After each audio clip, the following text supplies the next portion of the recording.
সন্দীপ ঘোষের সিন্ডিকেট জাল শুধু শেষ নয়, এখানেই মুর্শিদাবাদ মেডিকেল আর সেই মেডিকেলেও সন্দীপ ঘোষের ঘনিষ্ঠদের বিরুদ্ধে দাদাগিরির অভিযোগ, টাকা নিয়ে প্রশ্ন ফাঁসের অভিযোগ পাস করার আগেই সার্টিফিকেটও দেওয়া হয়। আচার্য বা উপাচার্য নন, ডাক্তারি ডিগ্রি দিয়েছিলেন অভিক দে এবং বিরূপাক্ষ বিশ্বাস, এই দুজনও সন্দীপ ঘনিষ্ঠ। সন্দীপ ঘোষ আরজি করেন প্রাক্তন অধ্যক্ষ, তার বিরুদ্ধে দুর্নীতির অভিযোগের পাহাড়। অভিযোগ, সন্দীপ ঘোষের এমনই দাপট যে তার ঘনিষ্ঠরাও বিভিন্ন মেডিকেল কলেজে ছড়ি ঘোরাতেন, যেমন মুর্শিদাবাদ মেডিকেল। এখানেও সন্দীপ ঘোষের ঘনিষ্ঠদের কীর্তি এবার প্রকাশ্যে। অভিযোগ, সন্দীপ সিন্ডিকেট এখানে রীতিমতো দাদাগিরি চালাতো। থ্রেড কালচার আমরা বলছি, মেডিকেলে মাফিয়ারাজ বলছি, এটা কিছু নেই, এটা তার ঘুঘুর বাসা। এটা প্রভাবশালী লোকেদের নিজেদের হাতে ক্ষমতা রেখে তাদের চালিত করা, লোককে ভয় দেখানো, এই জিনিসগুলো এটা করে। অভিযোগ, মুর্শিদাবাদ মেডিকেলে সন্দীপের সিন্ডিকেটই শেষ কথা বলে। সেই সিন্ডিকেটে রয়েছেন বেশ কয়েকজন ডাক্তার এবং জুনিয়র ডাক্তার।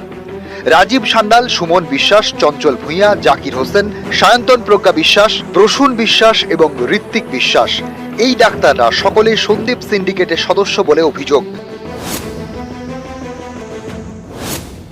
মুর্শিদাবাদ মেডিকেলে টাকা নয় ছয়, হস্টেলের রুম নিয়ে দাদাগিরি, এমনকি টাকা নিয়ে প্রশ্ন ফাঁসের অভিযোগ উঠেছে। এ নিয়ে প্রতিবাদ করা এক চিকিৎসককে বদলি করে দেওয়া হয় বলে অভিযোগ।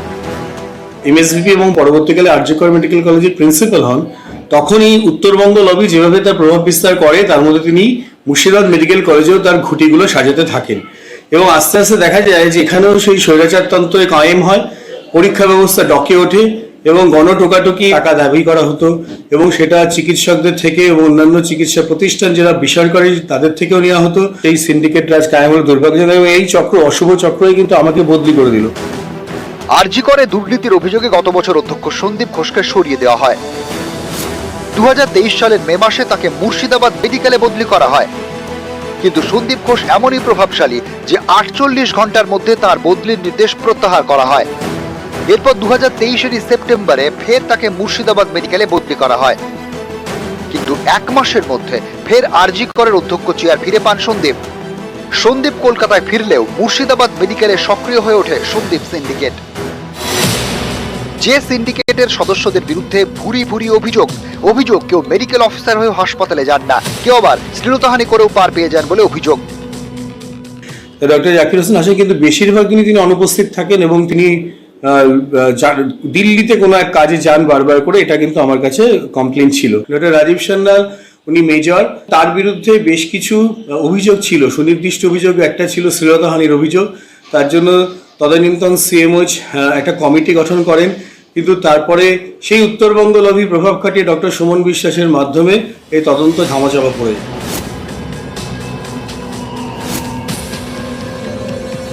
ডক্টর সুমন বিশ্বাস রয়েছেন এখানে। কর্তৃত্ব কায়েমের জন্য প্রথমে ফাউন্ডেশন ডে, এটা যখন আমি হ্যান্ড ওভার করি তখন আনুমানিক 3.5 লক্ষ টাকা ব্যাংকে ছিল। 2021, 22, 23 এই 3টে বছর উনি ফাউন্ডেশন ডে সেলিব্রেশন কমিটির সেক্রেটারি হন। এরপরে সর্বশেষ ডক্টর জাকির হোসেন, কিন্তু এই বিগত 4 বছরে কোনো অডিট নেই যে কত টাকা আসছে যাচ্ছে। আমাদের কাছ থেকেও 25,000 টাকা গত ফাউন্ডেশন ডে কমিটির আমাদের কাছ থেকে দাবি করা হয়, আমরা সেটা দিতে বাধ্য হই। পরীক্ষার থেকে টাকা পয়সা নেওয়া বা আরও যেসব অভিযোগ বাইরে যেগুলো চলছে, এগুলো কোনোদিনই এখানে কিছু হয়নি। সুতরাং এটা একেবারেই হাস্যকর অভিযোগ। আর এরকম ধরনের north Bengal lobby, south Bengal lobby আমার কাছে এরকম কিছু নেই, এবং সেখানে যাদের নামে অভিযোগ উঠছে তাদের সঙ্গে কোনো রকম সম্পর্ক রাখার আমার কোনো রকম প্রশ্নই ওঠে না। মুর্শিদাবাদ মেডিকেলে সন্দীপ সিন্ডিকেটের এমনই দাপট যে তারা পাশ করার আগেই ছাত্রদের সার্টিফিকেট দেওয়ার ব্যবস্থা করে ফেলে। আচার্য কিংবা স্বাস্থ্য বিশ্ববিদ্যালয়ের উপাচার্যকে ছাড়াই হয় কনভোকেশন। সেই কনভোকেশনে ডাক্তারদের ডিগ্রি দেন বিরূপাক্ষ বিশ্বাস, অভিজ্ঞদের মতো সন্দীপ ঘনিষ্ঠ কীর্তিমান চিকিৎসকরা।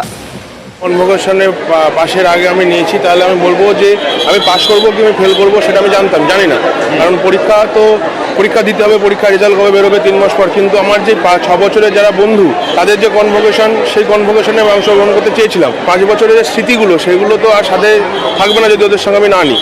তো আমি সেই কারণেই নিয়েছিলাম। আমাদের মুর্শিদাবাদ মেডিকেল কলেজ থেকে কোনো কোশ্চেন আউট হয় না, কোনো থ্রেট নেই। আমি আপনাদের নিশ্চিন্ত করছি এবং সবাইকে জানাচ্ছি কোনো থ্রেড কালচার আমাদের মুর্শিদাবাদ মেডিকেল কলেজে নেই। নিউজ 18 বাংলা।